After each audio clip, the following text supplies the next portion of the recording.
Listeners and viewers, Ron Stefanski here with another Cosmic Explainer with Jerad Finck, the CEO of Cosmic Wire. They are getting ready to unleash a series of mind boggling, gobsmacking new technologies that are going to help us all be able to navigate in a different world.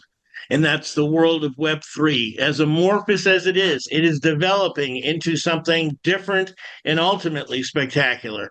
And here to talk more about it and to make sense of it is my friend Jerad Finck. You know, I've said this before on other episodes. I have never been cool in my life. I've never been cool. And when I thought I was starting to get cool, I wore the hat, did the t-shirt, all that. I learned from my kids I'm never going to be cool. But I did learn something about myself in the process of that. And that is I can be cool adjacent.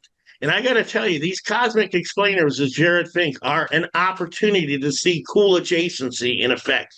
Because Jerad brings such an interesting perspective when you look at this guy's brain and think that he's had success in the medical profession, in the music profession, in the technology profession, and now in Web3. It is mind boggling the way interactions and synapses pass through his brainwaves. It's really incredible. And it's fun to watch. So, Jerad, thanks for coming back. The reason why I bring all this up is because decentralization is a big component in the Web3 landscape. We need to understand this better. How does that term relate to blockchain, and what does it mean in terms of how this all rolls out? Well, thanks for all the kind words. Decentralization is a philosophy or an ethos, um, less than a technical term, I think. At least in our purview. We live in a centralized world right now. All of our information systems are being coagulated and held by 4 or 5 major players across the board, and these 4 or 5 major players own everything essentially. It doesn't matter if you're in Meta or if you're on X, or on YouTube, or just using Google or Gmail. Um, all of that They stuff. own it all, right? Right, and that is centralization. It's like all the players are here, everyone's data is here, and we're all kind of sharing it back and forth, and we've created all of the different kind of things that you can do, right? And Is it fair to say that we've created that ultimately, and maybe even inadvertently, we've created a web space that is monopolistic in the most true sense of it? It is one big glob that dictates everything that comes onto the open web and has control over it right now. yeah, that's definitely the result. I don't know that that was the intention. I don't feel like that was the intention when I No, was. I think that's right. It's not a question of them doing it intentionally, but that's where it's ended up in effect. Right, and that was just a byproduct of efficiencies, right? It's like you have all of these people in this repository, all of this data in this repository, and you can start, manipulating variables. And this is behavioral ads and all the stuff is what I'm talking about. But you can start manipulating variables to see kind of like what stirs the flock most efficiently, right? And by doing that inside of your container, which are these massive containers of all these Hmm. people, you start desegregating and segregating all of these people into different bubbles and boxes and labeling them, and Right. that's what we're in. That's literally it. So it feels like if you watch like Fox News or MSNBC, you feel like you're in this completely different ecosystem, but really you're just in a bigger box, a smaller box inside of a bigger box, right? Because everyone's harvesting stuff back and forth, and a lot of people don't like really think about that. But if you look back at like who owns all these information systems and the data centers of the world, and the dark fiber of the world, and like the lines in the ocean, all that, it's all the same people, right? So that infrastructure is necessary for this.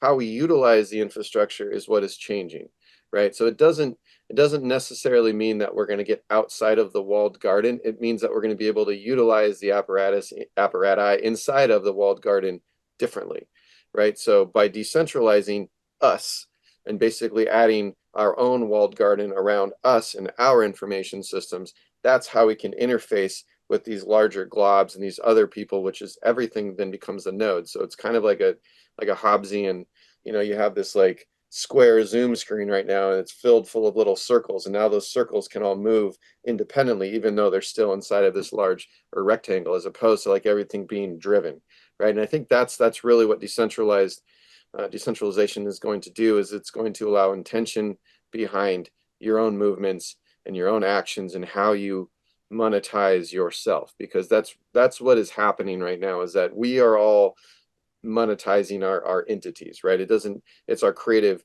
syntax. If we're talking, if I'm teaching people how to cook, if I'm on, whatever social network comes out of this new movement, and I'm talking about my favorite shampoo, all of that stuff can still be monetized by all of these other companies, but it's going to be the ownership of how that action is being monetized. And it should go to the person doing it, who then can pay license fees out, as opposed to the other model, which is like the old record model, where you're cooking in someone's kitchen, right? And you're making And they'll pie. give you a couple of pennies for doing it, but they're going to take most of it for themselves. And that's the difference. Absolutely.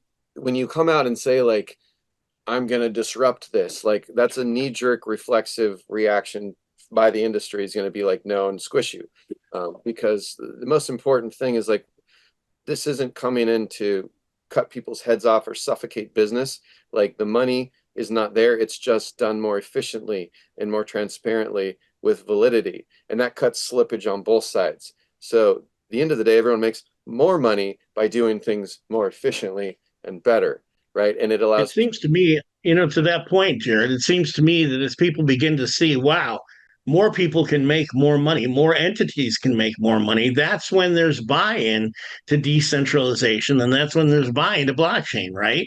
Because people begin to see that it makes economic sense as well as it makes things safer and more transparent, right?